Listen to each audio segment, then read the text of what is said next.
No DQ Galaxy. Here we are with the No DQ review number 50. Aaron Rift, I can't believe we've done this 50 times. Now, I know I missed a couple when some El Virtuoso guy filled in for me, but I've been here for most of them. And of course, now we also have Big G, TJS, of course, Aaron Rift, the elite team. What's up, everyone? Big G, you're wearing that shirt. I'll start with you. I'm doing great. Had a good day at work today. Enjoyed SmackDown Live, and now I'm glad to be part of the No DQ Review Elite team, and think I've done at least a good 15 to 20 episodes with you guys. So glad to be here. Let's get this thing started. TJS, how you doing, mister? I'm doing all right. 50, isn't that the number of DX reunions? Sounds Or right. NWO groups. Or Shield reunions. Yeah. It seems like it. I'm doing good though. I'm the WrestleMania road is quite clear. So really looking forward to it. WrestleMania always excites me, even though sometimes it doesn't deliver. It's still you get excited for it because it's once a year. So it is what it is. Aaron, what's up, man? I'm doing well. I'm excited for the video today, episode number 50 of the No DQ review, and we got WrestleMania coming up in less than 4 weeks. We got plenty of topics. I think that this is a great week to have episode 50 with a lot to talk about, so I say let's go ahead and get started. All right, well, let's get this out of the way, right? Because we're past Fastlane and we're going onto the road to WrestleMania. But last second thoughts on Fastlane, anything that happened on Fastlane that maybe trickled into Raw and SmackDown. Big G, I'll talk with you. One thing that I take away from Fastlane that I really enjoyed was the Shane McMahon turn. I was so confused with them together because I hated it. I didn't know, are they going to keep them together? Are they going to go to WrestleMania's tag champs? Is Miz going to turn on Shane? And then part of me said, what if Shane turned on Miz? But I didn't expect that. And so I was kind of pleasantly surprised, especially where they did it, because it was in Cleveland. Miz was sporting the Browns colors. Yep. Well done. I think that was the best part of the show. I enjoyed Fastlane. I did like that part too. I think me and you had talked about it on Virtue's Rage before this all started with Miz and Shane. We were debating, who's going to turn Miz or Shane or Miz. And, we haven't seen Shane being a heel since, 2007-ish? When he was with his dad in Umaga at the time, with against Lashley, I believe it was, for the ECW title. And who is in Lashley's corner? Yeah, who? Who is in Lashley's corner? I'll tell you who. Go ahead, TJS. Who was in his corner? The President of the United States. That's right. That's right. I forgot about it. Wait a minute. And the heels were the McMahons, Shane, and Umaga? Imagine that. Just crazy. Yeah, I know, crazy right? what time does. All right, go ahead. I did enjoy the WWE title match. We all kind of figured that they were going to crap on it because Kofi wasn't in it. But then they did everything they could to get the crowd into it, and eventually they did a little bit. Trying to think what else I enjoyed. What did I think you that was grade pretty much it. Oh, I mean, obviously the Shield reunion, but, we all like that. So those are my thoughts. TJS, what do you think about Fastlane? Big G, real quick, what grade did you give it? I can't remember.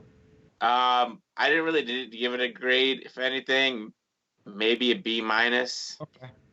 Being generous. Well, a lot of stuff changed on this show. And it seems like this is becoming a pattern for the change at the last minute within WWE. Thought it was a good show. I mean, there wasn't a match on the show that I didn't like. Besides maybe Asuka versus Mandy. That was just a really awkward match, like Aaron said, with the whole ring apron thing. But I think Sonya made a mistake. Maybe checked the wrong side of the ring for the kendo stick. Not sure, but the Shane turn was good. I liked it a lot. The one gripe that I had with it, though, was Ronda coming out there and hitting Becky, because, like I said 1,000 times, Ronda's a heel. She shouldn't be giving the fans what they want. She shouldn't come out there and punch Becky. And people are like, oh, well, the logic is she wants to beat Becky Lynch up. Well, didn't she already do that? And why did she just come out there and punch her once? Why didn't she beat the hell out of her if she wanted to beat her up so bad? That was the chance. It doesn't make sense to me. I'm sure we'll get into it. And with Mustafa Ali, I think they really spoiled his return because they did it on SmackDown Live. I think it would have been better if he just showed up at the at the special event, because everyone was like, "Oh, Mustafa Ali's back." Out of sight, out of mind. I think so. If you would have just had him pop up at Fastlane, maybe he would have gotten a bigger pop, and maybe the crowd wouldn't have crapped all over the match. What grade did you give the show, TJS? I'll give it B-. I think. I really enjoyed the WWE title match in the main event. But what about the Fatal 4-Way for the U.S. title, man? I know we saw it on SmackDown that Tuesday before, but I think they did a pretty good job again on Sunday as well. I don't know why we saw that match twice, though. It really bugs me when WWE does this. But whatever. I mean, they got to get everybody on the card, so. Now, Aaron Rift, no one's really not celebrating, but saying, man, that was a great last hurrah for the Shield. What do you think on this whole thing, man? Well, because I think people are going to presume that the Shield will, in fact, compete again. Although it looks like Ambrose is leaving. Based off of Raw this week, he was what looked to be written off the show when he got beat in that no DQ match against Dean Ambrose. Looks like he's done. I mean, I don't know what's going to happen. Maybe he will sign a new deal. I mean, his contract isn't up till the end of April, so there's still time for something to be worked out. But as of right now, it looks like he's done. But I think fans are still skeptical that he's really leaving the company. And they're like, you know what? We've already seen like half a dozen Shield reunions, and there'll probably be another one at some point. It was a really nice ending to the pay-per-view, I thought. Very emotional moment. But at the same time, some of us are skeptical of it, and we're not convinced that it is going to be the last time we see the Shield compete in a WWE ring. I would be surprised if it was really the last time.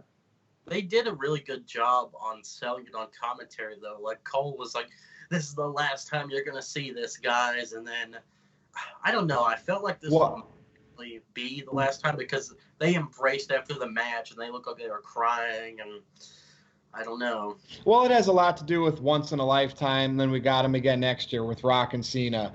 End of an era, and then Triple H and Taker ended up wrestling, not against each other, but in several Manias after that. It's just the WWE way. And fans today don't want to be tricked. And we know how that goes. So, Aaron, I know you've already talked about your Fastlane stuff over and over again. What grade did you give it again? I forgot. I think a B-. B-, and that I did too. So we are all in unison. Yes, and that's what it was.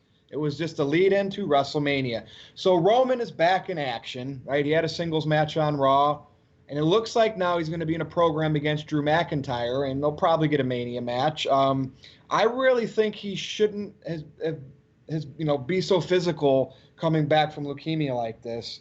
I get the Shield reunion, but I really would have let them build his return up to maybe after Mania, at least singles. So what does everybody think about that? I like Drew. I think this will help elevate Drew because he's never really been given a good push in WWE. And let's face it, if you go against Roman on Mania, we're at the point, people. I know you. A lot of you still don't like Roman, right? Especially for headlining 4 straight Manias. McIntyre's going to get the Roman Reigns Mania rub. So TGS, what do you think with that, man? If it happens, I think it's going to. And I remember you saying that. They should make Roman look vulnerable, like a little weaker since he's returned, to kind of build up his, just to sell the whole thing. It seems like that's what they're doing.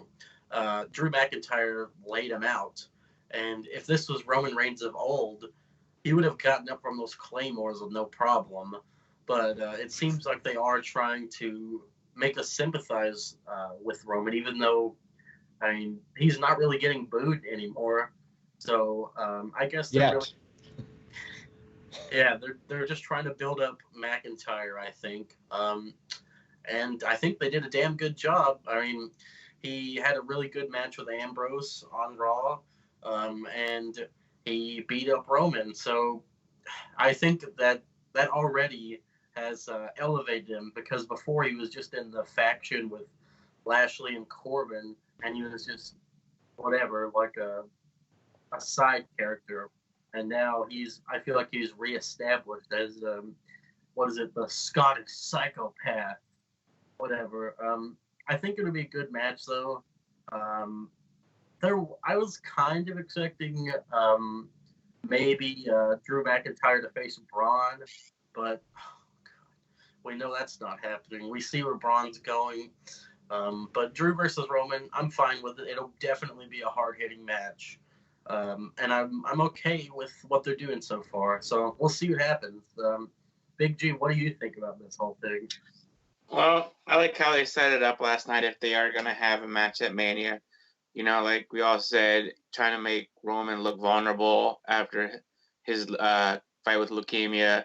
And, you know, you had Dean and Seth check on him after the match and take him to the trainer's room and say, hey, you need to get looked at. Like you said, the old Roman Reigns probably would have taken one Claymore kick and he would have gotten right up, even after 2 Claymore kicks, you know.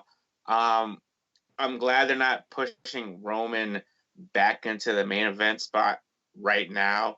This is Seth's time.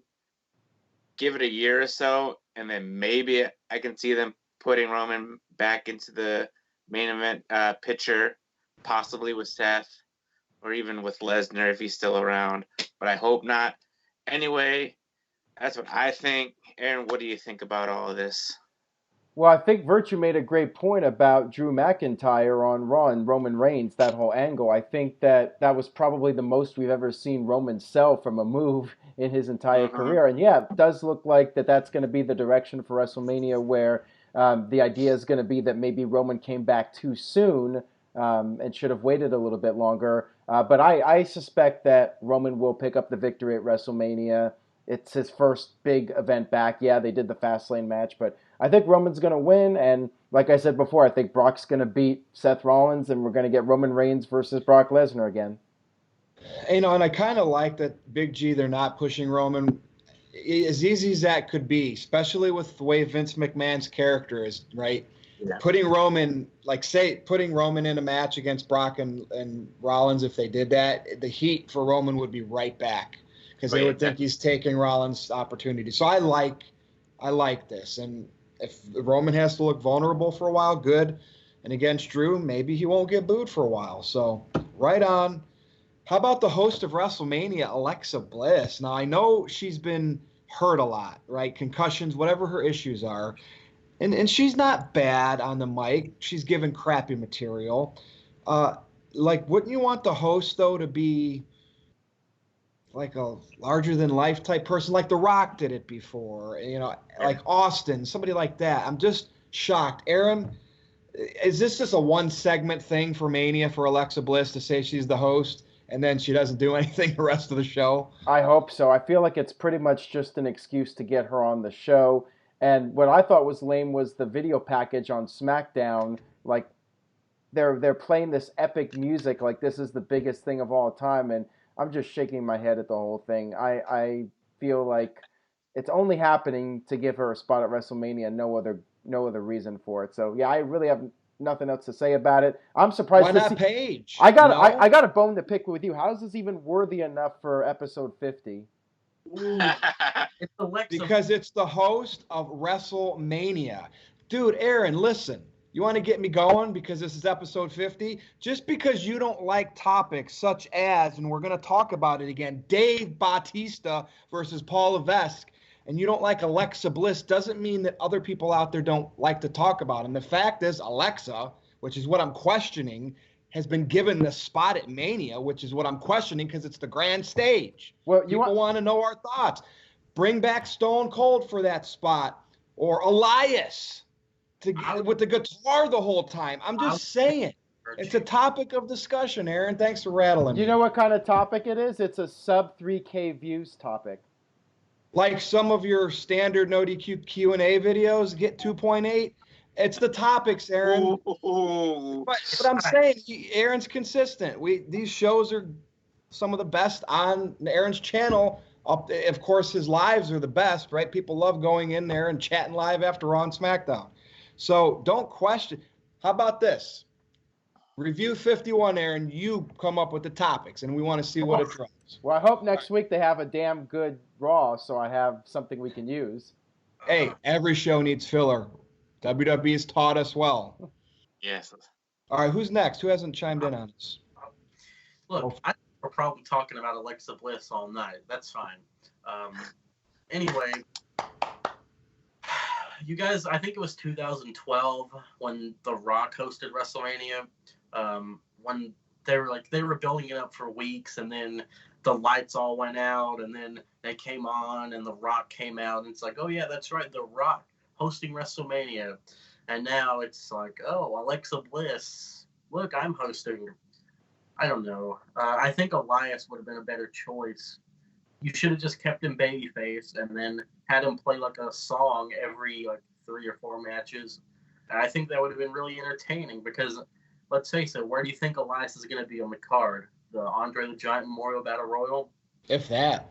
Yeah, if they even have it. Yeah. I'm sure the New Day hosted WrestleMania, and I thought they did a good job. But Hogan? Like I said, Hogan, it's just an excuse to get them on the show. Alexa Bliss isn't injured as far as I know because she wrestled at a house show that I went to a few weeks ago, and apparently she did, huh? A full match? Oh yeah. She worked it, and that's an EC3 cover right there, but that's all right. No, anyway, yeah, and apparently she's been working the house shows.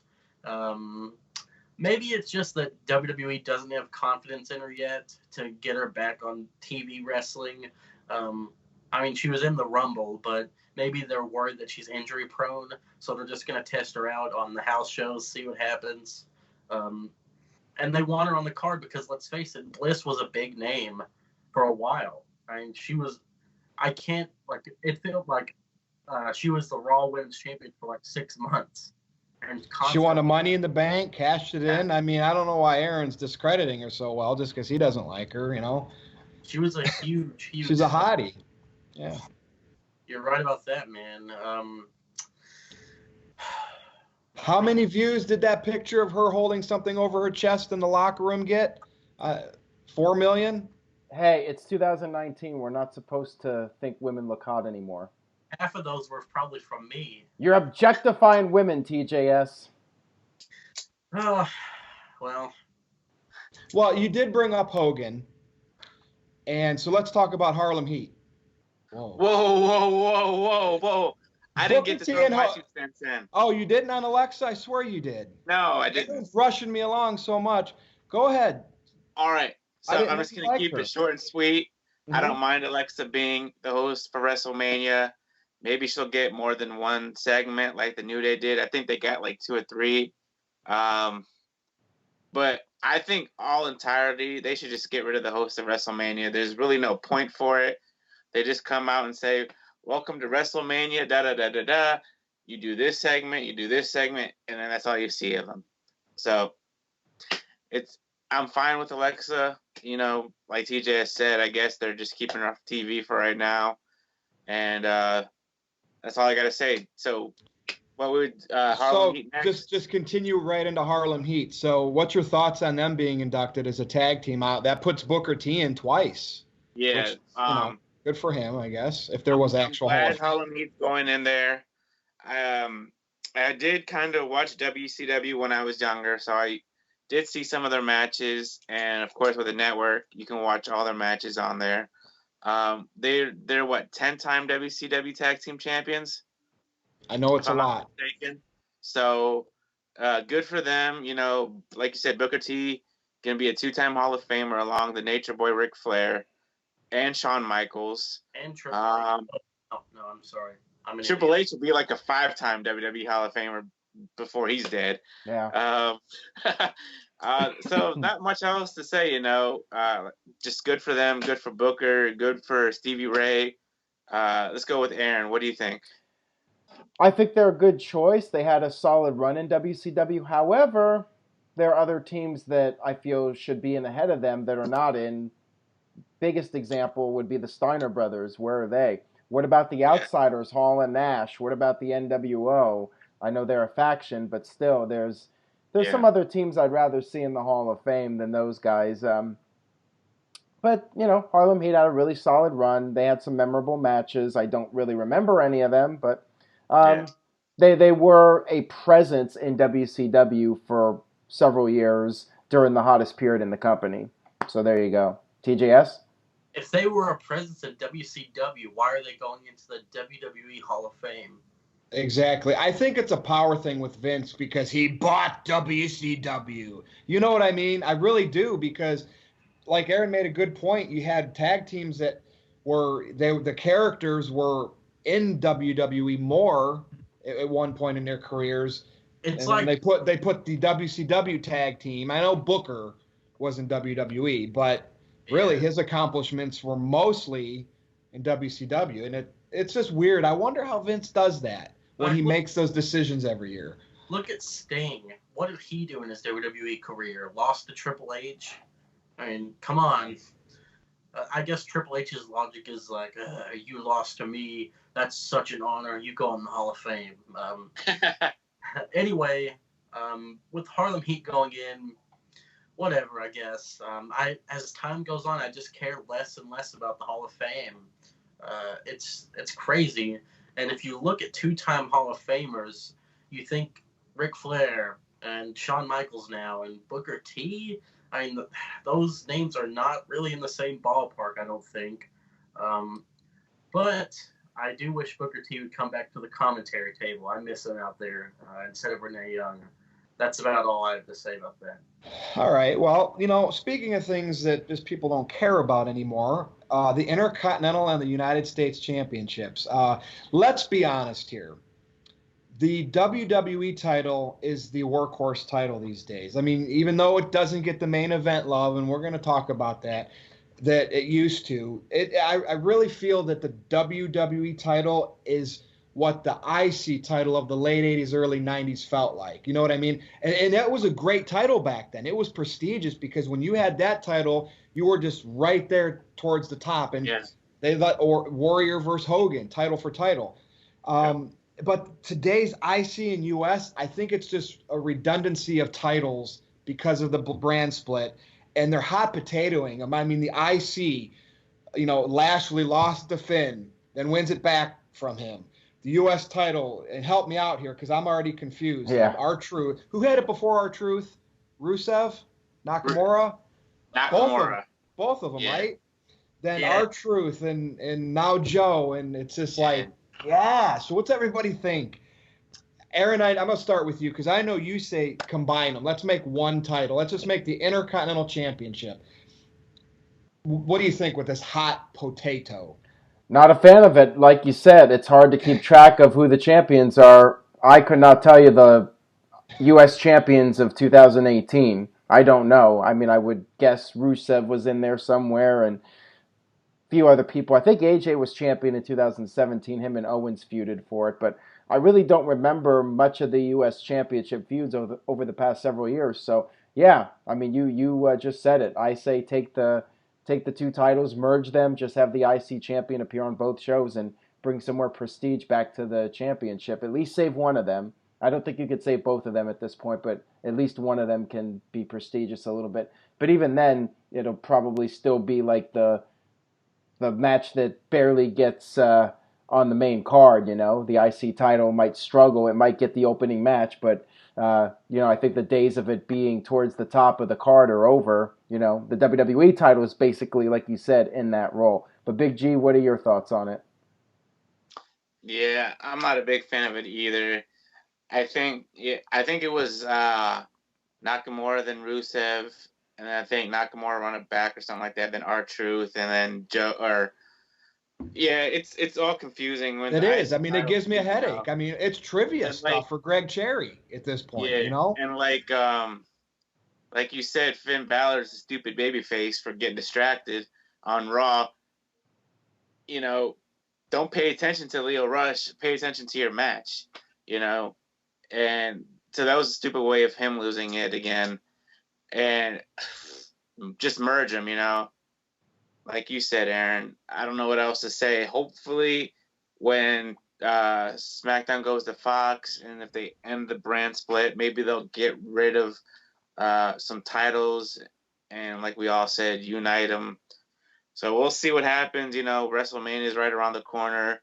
Are we going to have fatal 4-ways for both U.S. and IC titles, you know, at this point? Get everybody on the card. I know we know all wrestling is fake and they're props, but wait, ooh, you can't. That's bigger. Fake? Did you say wrestling is fake? All right. Ooh, you're in trouble there, buddy. We'll come back to that. So that's all I have to say, TJS. Well, I think that it's fine to have 2 mid-card titles.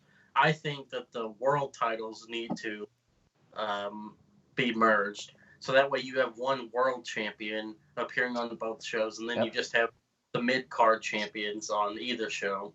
And I feel like maybe WWE is going to go in that direction because we have the women's tag titles being defended across all 3 brands. That's unprecedented if you think about it. So perhaps we're finally going to get some merging, but I don't think it's going to happen. I feel like this hot potato stuff is just WWE wanting us to believe that anything could happen in WWE. You can lose the title just like that or whatever. I just miss long title reigns. I really want Daniel Bryan to hold the title for a really long time. Oh, we will be talking about that tonight. Believe me. Yeah, so not much else. All right. Well, you know, Kurt Angle came out on Raw this week and said that, you know, like we expected, he's going to have his last match at Mania. And we know how that goes. I mean, Flair and Michaels, and then Flair still went to TNA. But does that, if a tree falls in the forest and no one's around to hear it, doesn't make a sound. So, Big G, who do you think can give Kurt Angle, and we know it's not going to be a barn burner. Kurt's older, he's slower. Yeah. I think some of us have an idea of who it's going to be, but who's he going to face at Mania? Or will it just be like an Apollo Crews and something stupid like on the kickoff show? Well, I'm serious. I know, I believe you. If it is going to be his retirement match, it might be like towards like the middle of the show. You know, like I'm gonna use a baseball reference here, like a seventh inning stretch. You know, something. Just like a cool-off match, pretty much. I'm going to take Aaron's idea because he's probably thinking this too, but I think probably John Cena. You know, Cena did come out for his first match against Kurt Angle, so it would be fitting for Kurt Angle to have his final match in WWE. And Angle won that match, didn't he? Yes, he did. And then after the match, Cena was like, you know, this close. I almost beat you this close. So it'll come for full circle. So TJS, what do you think? I think that it could be John Cena, but we also have to remember that Undertaker has no clear spot on this card either. Whoa! Nobody cares about the Undertaker anymore. The man is done. Ooh. Okay. That would be a tough sell to me, not because it's Taker. And I want you to explain. I just think I mean, we all know how Taker looked in his last match. I'm just saying, man. Cena at least has a little bit of energy left in him. If it was Kurt Angle and Undertaker, you could do like Walker on a pole match or something. I think that maybe we're going to get Jason Jordan versus Kurt Angle. I don't know. Like, so that way Kurt can be like, oh, I wrestled my son in my last match. I'm not a fan of it. You're joking, right? I don't want that to happen, but it wouldn't shock me. I wanted to bring this up too. So you guys remember last year when Cena was like, oh, there's no spot for me on the WrestleMania card. There was nothing I can do to have a match. But Kurt Angle just comes out and he's like, I'm having a match at WrestleMania. So why? That's a good point. That's a great point. Continuity, man. It doesn't happen. Anyway. So, I mean, anything else you want to chime in about that? I wanted to say I'm glad that Kurt is self-aware of not being himself in that ring anymore. He's definitely a lot slower, and he's not even really that old. Well, he's 50. Yeah. I feel like he's in good shape, but he's so slow now. Anyway. Father Time. So, Aaron, I do like that Cena possibility. What would you think if they did that match? And, the best part about their feud from before is when they did the rap battles and stuff. Would you pop if Cena came out as the Thugonomics to face Kurt Angle in Kurt's last match? I think that would be, do a little rap about Kurt's career. I think that'd be at WrestleMania entertaining. What do you think, man? I actually like that idea a lot. It would be a nice throwback because Cena actually wasn't even that character yet, but it would be something different for him to come out. At the very least, I like that idea of a rap battle or just something fun to set up the WrestleMania match other than the usual John Cena comes out promo, and I guess he's going to get his WrestleMania match this year if he faces Kurt Angle.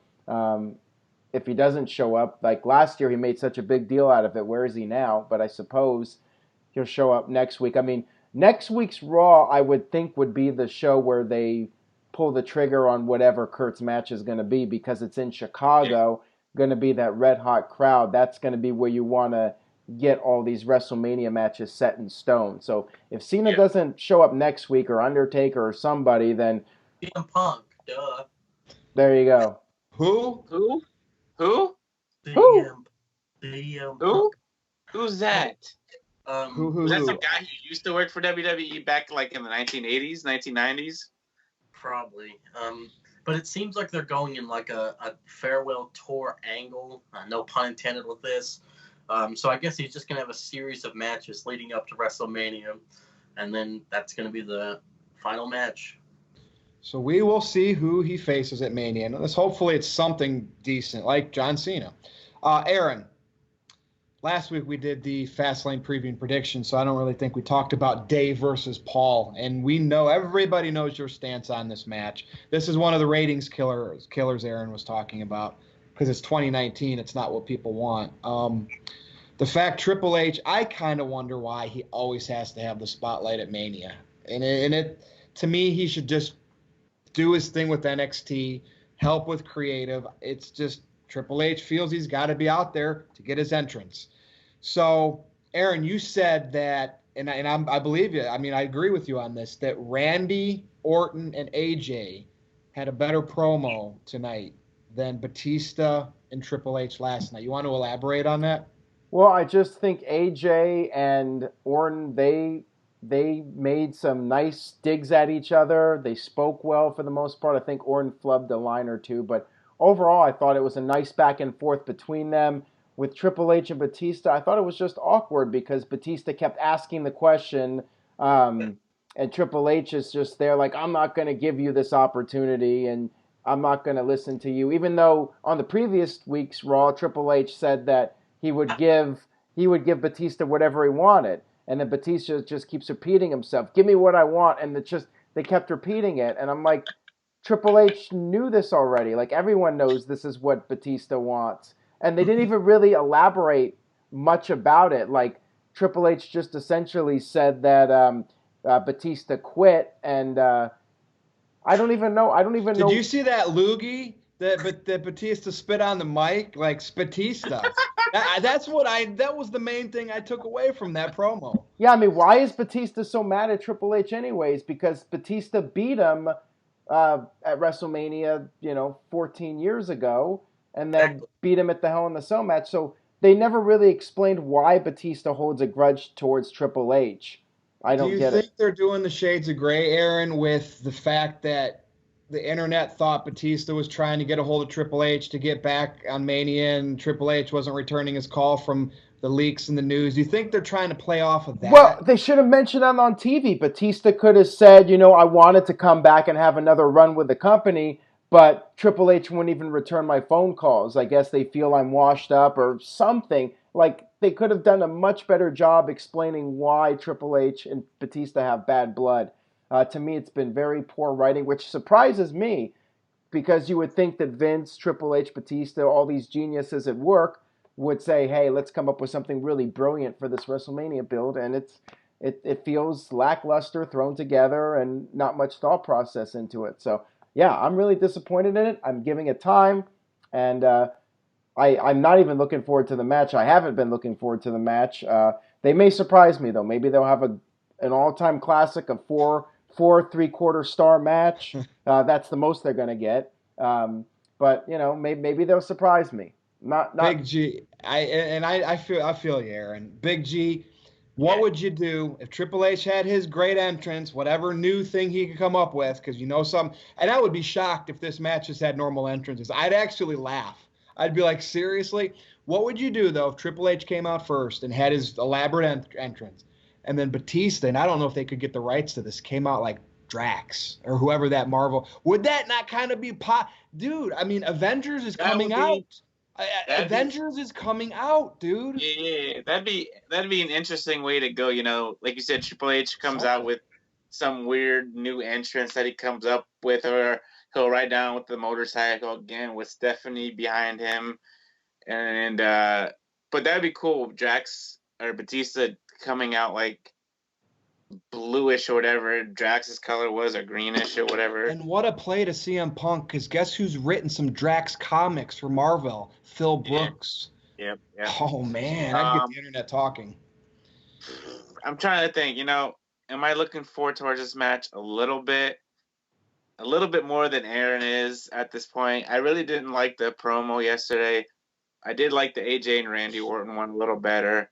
The Dixie Carter reference. Like I said, I think we talked about this on Verti's Rage last week. I think they're doing this for the younger generation. Yes, we have the WWE Network, but the younger generation have never seen Triple H or Batista live one-on-one, so they're going to do it for the younger audience. So we'll see what happens. We've still got 3 weeks. Hopefully it'll get better. Hopefully we'll get some fights or some digs at each other. And I'm thinking, Batista wants Triple H at WrestleMania again, possibly what Aaron said about, not calling him back. Or it could also be, that Ric Flair mentored more Triple H than Batista did. So something like that. I don't know. Just an idea. TJS, you're looking like you're ready to spout off about this. Man, this match is going to be at least 15 minutes at WrestleMania. It's going to take up a big chunk. We know how Triple H and his long matches are. It just annoys me because I've said it before. Batista has no reason to want to wrestle Triple H in the storyline, because even when on SmackDown 1000 he was like, yeah, Triple H has never beat me. So why would you take the chance and say, like, oh yeah, I want to fight him again? Like, why? Nothing makes sense. And I really am not a fan of the whole, this is not the character Triple H. This is not the character Batista. This is Paul and Dave. I've never been a fan of when wrestling straight up says, like, oh, this is scripted, none of this is real characters. It just good segue, by the way, because you know what the next topic's going to be. Oh yeah, I just feel like it rates the product, and this is why people make fun of wrestling, because you go out there and say that on TV, then you're going to have even more people saying, oh, look, wrestling's so fake, and I don't know. I feel like this match has no holds barred. I know it's been made that already, but if it wasn't, it would be even worse. So at least it's getting protected with the stipulation. As far as Batista coming out as Drax goes, I think maybe if he wasn't the heel, then he probably would. But I feel like they would probably cheer it if he came out as Drax. Oh, that's a good point. Hey, so Triple H will bring out a sledgehammer, right? Because it's a no-holds-barred match. Do you think Batista's going to bring out one of the Bludgeon Brothers hammers, like the Thor hammer? Maybe. I mean, we gotta just make fun of it right now. No, they're gonna use the steel steps. They'll do the spine buster on the steel steps, sell it for like 10 minutes, and then they'll do one. They're gonna do all these little tricks to cover up for the fact that they're both really too old to be in the ring. So, they'll tease a table spot forever, and then finally one of them will go through in slow motion, and then, the internet fans will say, oh, this is just psychology. They're great psychologists in the ring, and blah, blah, blah. I'm anxious to see if they win Aaron over on this at any point between now and the end of this match. Yeah, that reminds me of what you said about how Triple H was like, tell me what you want, I'll give you whatever you want. And then next week, he's like, yeah, I'm not going to give it to you, Batista. And then I love that the video that you tweeted out where it's the remix. That was hilarious. The Spice Girls? So yeah, give me what you want, what you really want. Give me what I want. Dude, I'll give you what you want. And Batista was spitting everywhere, man. That was... Yeah, he was. I feel like maybe Batista forgot his lines or something, so he just kept repeating that. I don't know. I don't have high hopes, though. Well, and think about it. Drax's lines in the Avengers and Guardians of the Galaxy were very simple. So yeah. All right, let's talk about Ronda's work shoot. Yes, I'm saying it work shoot, but yet I see all over the internet fans believed it, disrespecting the business. Indie wrestlers believing it, disrespecting the business. Come on, do you really think that Vince McMahon would bring in Ronda Rousey and let her do that if it wasn't premeditated by creative? Bruce Pritchard, you did a hell of a job with this. I'm telling you. I'm giving him credit for this. Big G, Ronda breaking kayfabe. What kayfabe? We don't have it anymore. I know TGS, you're just talking about that. Bubba Ray Dudley came to Ronda's this promo's defense. Chris Jericho basically more or less came to this promo's defense. Ronda is now a legit heel to wrestling fans. Charlotte was already that. They're going into this match with a double heel. Two people fans cannot stand because they love their Becky. I think it's brilliant for Becky to go over. What's your thoughts on the shoot promo from Ronda? I know you like Ronda too. First of all, thank the freaking Lord. Ronda is a heel. She needed to be a heel when she first walked into the WWE, not Mrs. Nice Woman. She is the baddest woman on the planet. No more Mrs. Nice, bleep, screw the woo, damn the man. I'm happy Ronda's heel. I enjoyed her work shoot, that she did on everybody on Ronda.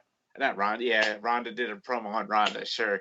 I mean on Becky and calling her Rebecca Quinn. And then yesterday she said, screw you bandwagoners. And she just ripping into the crowd, telling the truth how it is in the wrestling biz, I guess. So, we'll see what happens at WrestleMania. But two heels, is Ronda going to get a little cheered in New York? Possibly, because people still kind of like her.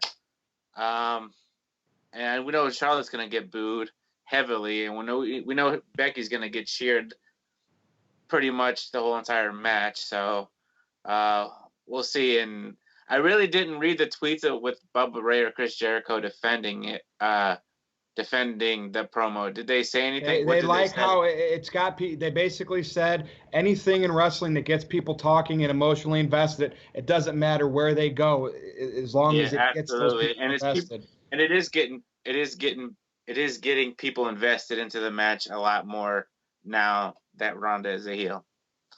TJS.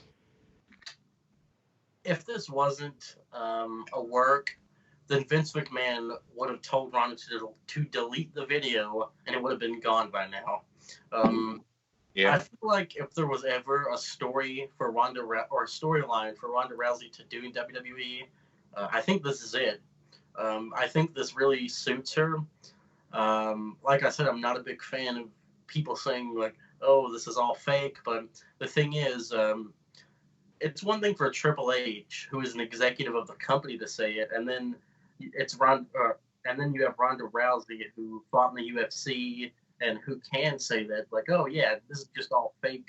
Anyway, I think that, like you guys said, I think this heel character is good. When she walked out on Raw, she wasn't smiling. She just walked straight out there, cut her promo, and left. And then she did the if you want to see an armbar, pay $60, which. Aaron, that's a UFC pay-per-view price reference, by the way, in case you missed that. Oh, I'm sure it is, but that's not what WWE pay-per-view prices are, unless you're really old school. But Ronda came from UFC. I know. Maybe there's a wrestling bubble. Some people are in it, some aren't. I think that's the idea, maybe. Actually, it's probably not, but at least they can say, oh, that's the idea. Ronda doesn't care about WWE, so she doesn't know the pay-per-view price is, blah, blah, blah. That would be clever. But that's a nice cover, yeah. The problem with that is that we know that she's a lifelong wrestling fan. So I feel like maybe Brock Lesnar could also do this story if it wasn't already happening. And I want to note that they turned Ronda Rousey heel a little bit over a year after she came in. But before Roman, like when he was getting booed and everything, they didn't turn him ever.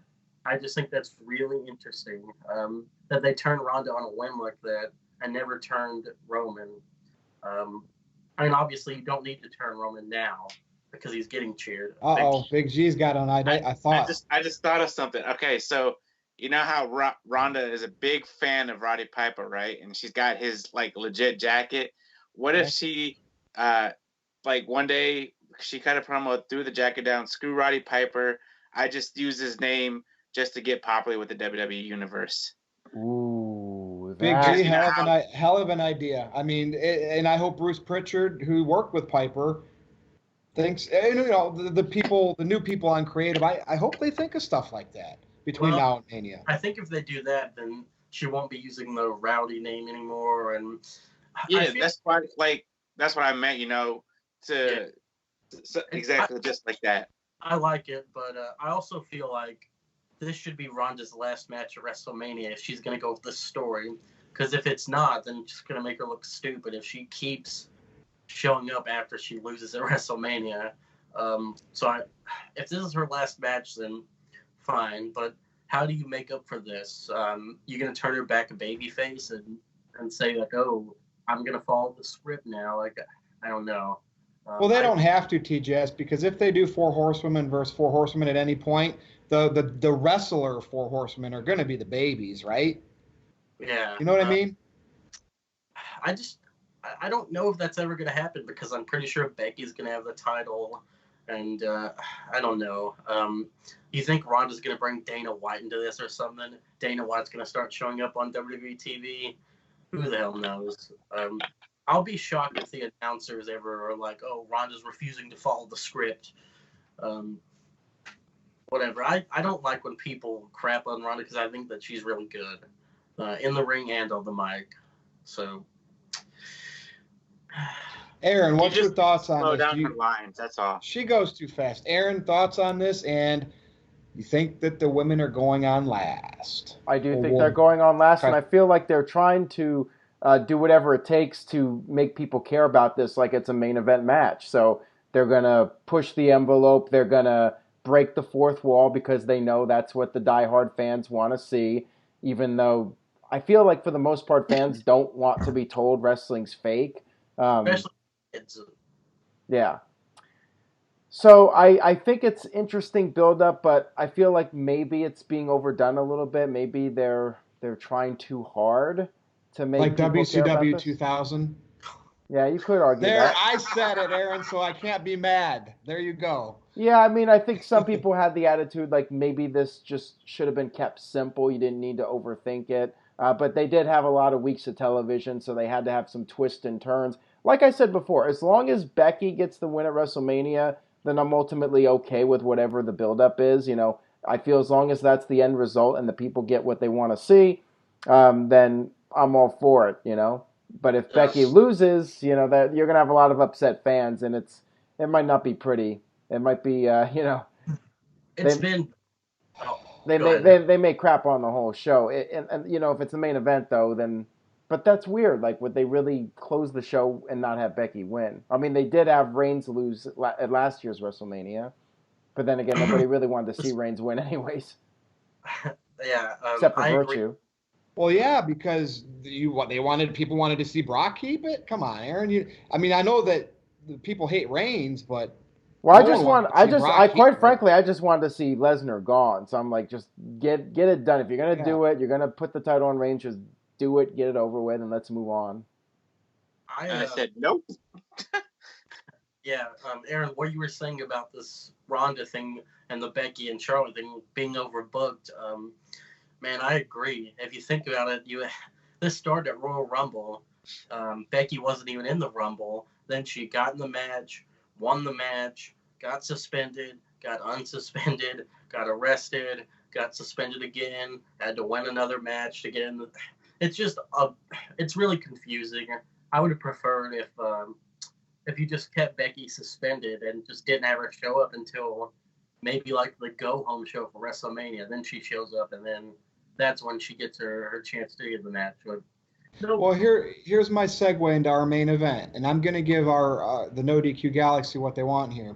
Vince McMahon went from meddling in this Becky feud, which is going to be the main event of WrestleMania, did his thing, right? You're not bigger than a WWE. You're suspended. And now he's not involved with that, and he's involved with Kofi Kingston. People, I'm giving you what you want. The main event of the NoDQ review number 50 is Kofi Mania. Okay? Next week on SmackDown, he's wrestling a gauntlet match, which is 99% predictable that he's going through and going to win that. And he's going to be at WrestleMania against Daniel Bryan. Now, until it happens, we don't know. Vince could still do his trickery, right? There you go, everybody. Talk about Kofi Mania. I did it for you, NoDQ Galaxy. I heard you on Fastlane. I heard you on Raw, on SmackDown. All I hear is Kofi, Kofi, Kofi. Aaron Rift, start on Kofi Mania. Kofi Mania is the main event of the NoDQ review number 50. All right, well, a lot of people are talking about him. A lot of people want to see him win the WWE title and be the first full African-American person to hold the championship. Will it happen or not? That remains to be seen. I don't really like the Vince-Kofi dynamic because I don't understand what Vince has against him. Yeah, Vince is like, you're not championship material. I wish they would have just pushed the envelope and just let Vince be a racist, but they're not going to do that. not TV, Aaron. Yeah, just Vince saying you're not championship material. I'm like, come on now, and the whole thing just doesn't really make sense to me, especially when Mustafa Ali got the championship opportunity, and like I said, he's done less than Kofi Kingston has. So why does Vince think he gets the opportunity? Like, where did all this hate for Kofi come from all of a sudden? Especially when Vince was supposed to be a babyface just a couple months ago, and the fans are the authority. So the whole thing just bugs me. I don't really like how I understand it's last minute. Kofi, this whole thing wasn't even supposed to happen, and now WWE's just trying to go with it. So they're just trying to make up something here and have Vince be the heel again. I don't know. I guess it's a good feel-good moment if Kofi wins, but like you said, Virtue, he may just be the flavor of the month. This thing may die off in a couple of months, and people might not. I've just seen it all too often. Not the talent's fault at all, Aaron. We know it's the booking and the creative's fault, but I've just seen it so much. I can't help but think the way I think, and I'm not being a troll. I'm just expecting what Vince McMahon does. Yeah. Yeah, I mean, we'll see what happens. We'll see if Kofi actually. I mean, I think he is going to get the shot. I would be surprised if he did not get the opportunity at WrestleMania. Big G, do you think we're going to see Kofi actually become the first full African-American WWE champion? I'm going to give it like a 75% chance that he probably will be at WrestleMania. So we know the gauntlet match will probably run another hour next week on SmackDown. I did enjoy the promo from SmackDown tonight with the New Day. Finally no pancakes after months. They were a little bit, I don't want to say edgier, but they were what's the word I'm looking for? Just more serious. A little bit more serious than usual. And like you said, at one point I thought Vince was gonna say something, racist or something like that. But he did in his head. I just didn't say it out loud. In his head. Like you said, you're not championship material. They brought up the B+ line, which I thought it was awesome. Yep. Especially coming from Daniel Bryan, because I was waiting for WrestleMania that. 30. You know what I mean? I was really Yeah. waiting for Brian to say that. I mean, not this moment, anytime. Yeah. And I liked how Kofi was passionate, saying how he doesn't complain about anything, how he's always there for Vince and he's missed things with his kids and stuff like that. And, why does Mustafa Ali get a chance at the WWE title when he hasn't been there since, 2015? And Kofi's been there for 11 years? What does Vince have against Kofi? We should get an explanation about that, not just because you're championship material. That's just lame, Like I said, if Kofi wins, I think everybody will be happy. I know the internet wrestling community will be happy. Yeah, I just wanted to add, what about guys like AJ Styles and all these other smaller guys that have been WWE champion? Finn Balor was Universal champion. So why does Vince give all these guys an opportunity when they're the tiny, small guys that aren't, like the big 6'8" muscular guys like Roman Reigns? I know Roman Reigns isn't that tall. I was going to say, if the Universal title is like the big title now, then why does it matter if Kofi gets a WWE title shot now, Right, it's the mid-card match anyways. Like Birch said, if it's going to be the workhorse title, you might as well put it on Kofi. He's been a workhorse for 11 years, He's grinded, scratched, and... Yeah, there's no real legitimate, believable reason why Vince would be against Kofi being in the match. They did a very poor job from Vince's perspective explaining why Kofi shouldn't be in the match. Exactly. And I agree with that, but let's just say maybe this is Vince McMahon's brain. 3 months ago, 6 months ago, the internet wasn't pinning Kofi to any WWE title match. But because Mustafa Ali got hurt and Kofi replaced him and had that gauntlet match run, Elimination Chamber run, that's why I can't get off the flavor of the month thing. You know what I mean? Yeah. If I heard Kofi deserves it, not just by one or two people, but by a good amount of people for the last couple of years, I would be totally different right now. I swear to God I would. You got to think about it, though, Virtue. Kofi was by himself for the longest time, and then he gets put with the New Day.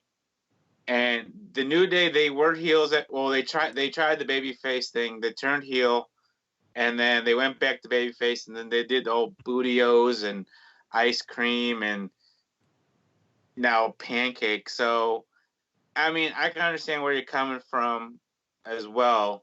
So, TJS. It's hard to say. So here's what I want to throw at you now. You can give your thoughts on Kofi. What if either at this end of this gauntlet match next Tuesday or at Mania, Big E and or Xavier turn on Kofi and cost him? Do we have a potential dynamic of nuclear heat? We got to think how Vince McMahon would think. Not what we want, because we could think about it, either of it. But I mean, what do you think's going to happen? Well, when Vince announced the gauntlet, I was expecting J&J Security, Big Show, and Kane to come out there. This just feels so much like the build to WrestleMania 30, but I don't think it's like a duplicate. I enjoyed the segment with Vince and Kofi and the New Day. They just marched straight out there, even though they were still wearing their pancake gear. I think they should have just came out in street clothes. I would have taken them a bit more seriously that way. And I don't think that Kofi's going to win the title at WrestleMania, but I think that he's going to win the gauntlet somehow. And it's like you guys said, Vince doesn't really have a legitimate gripe against Kofi, but maybe that's the point. Maybe Vince is just like, I run the damn company. I'm the one who calls the shots. If I don't want him to be in there, he's not going to be in there. So elaborate on that. Kofi gets there but doesn't win it. So this is going back to you saying earlier, you really think Bryan should have this long run as WWE champion with that Earth belt and maybe have Harper join him, maybe build a little faction, do you? Yep, I think that's what's going to happen, because that way you can continue the feud a little bit. You would have New Day versus Daniel Bryan, Rowan, and Harper. I don't think the New Day is going to break up. I think that if they broke up, they'd get lost in the shuffle really quickly.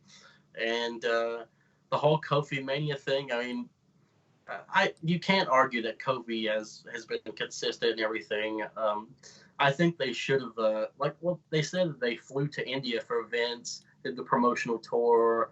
Kofi's never complained, but then Vince did say that was a nice shot at Daniel Bryan, by the way. If you really think about it, because he didn't go over there, did he? No. For the last show? Yeah. Exactly. And the thing is, I think the New Day should have been like, oh, look at all the merchandise that we sell. Mustafa Ali doesn't even have a damn T-shirt on the shop. So, I don't know. I feel like I really don't want to see another gauntlet match. And I'm kind of tired of the generic heel authority figure saying, like, oh, you can't do it, blah, blah, blah. But I don't think Kofi's going to win the title because WWE can't tell an underdog story 3 times, not with Seth, Kofi, and Becky. Someone has to lose. And I was going to bring that up, TJ. So think about that. Seth, Becky, and Kofi potentially here. Yeah. You don't think all 3 could be delivered?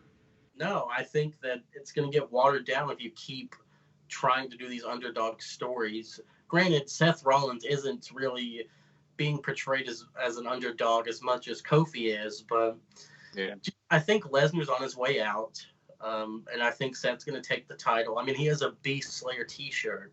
So there was also a Y2AJ shirt. Doesn't mean anything. That's true. So, Aaron, you're still all for you think Lesnar's retaining, huh? Yes, and I'm sticking to it. Somebody told me, Rob told me, I've been doing shows with him on the other channels, said he could see a curb stomp attempt going, and Brock pops up and catches him into an F5. I don't know if it could be pulled off. Ooh. And then I was like, oh my gosh, I could see that too.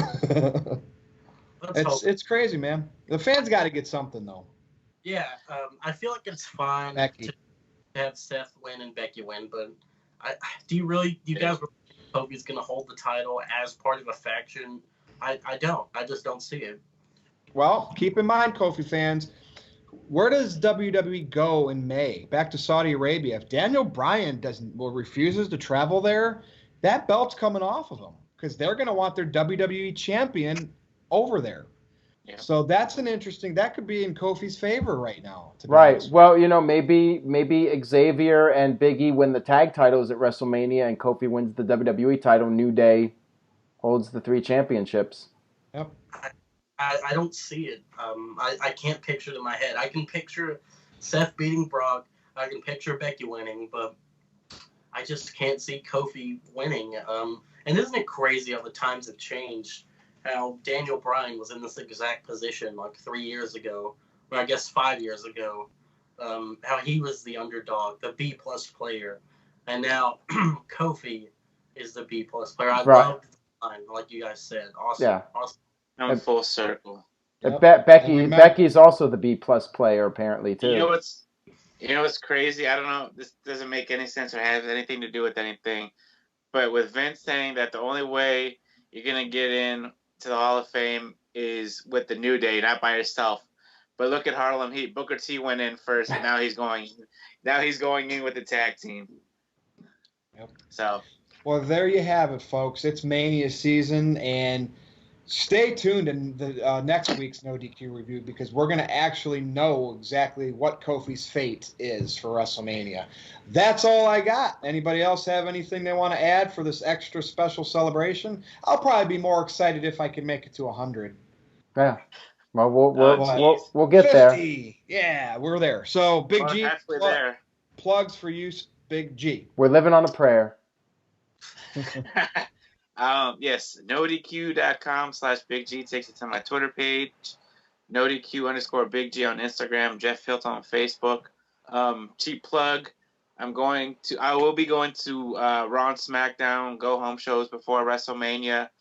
Aaron was gracious enough to give me some business cards to hand out and a couple of these lovely NoDQ.com pens. I don't know if do you still have any on sale or? Yeah.